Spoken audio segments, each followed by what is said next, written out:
किसी के अंदर जन्नात है या साया उन्होंने मारते कुटते असं तुम हथ भी हथ तो नहीं लाया उदे निकल गया।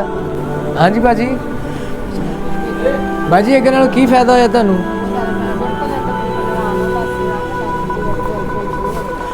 लत्त च दर्द होंदी है, लत्त च दर्द हुण हो रही दर्द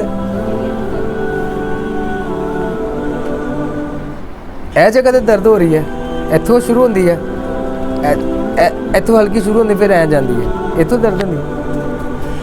हुण चेक करो दर्द हो रही है, हुण खत्म हो गई है, पहले हो रही सीगी अज तो मैं इदा कि खत्म हो गई।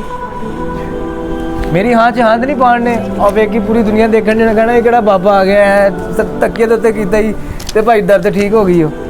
ये मैं तुहाडे फायदे वास्ते गल्लां तो नहीं करदा, तुहाडे फायदे वास्ते ताकि अगर तुहानू नहीं फायदा तो मैनू दसो मैं फिर उदा करा कुछ होर करा।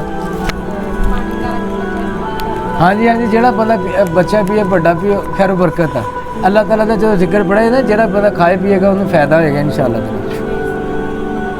हाँ जी तुहाडा मसला है की सी भला हुण किद्दां वा? हुण नहीं है तुसी बड़ा गोश्त नहीं खाना।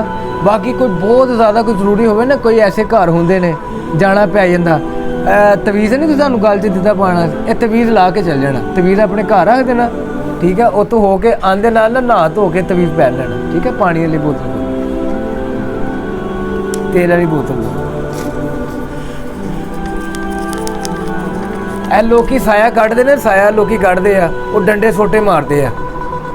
अब अक्सर ना तुसीं देखोगे ना जिन्ना किसी के अंदर जन्नात है या साया उन्होंने मारते कुटते असं तुहानू हथ तो नहीं लाया उदे निकल गया।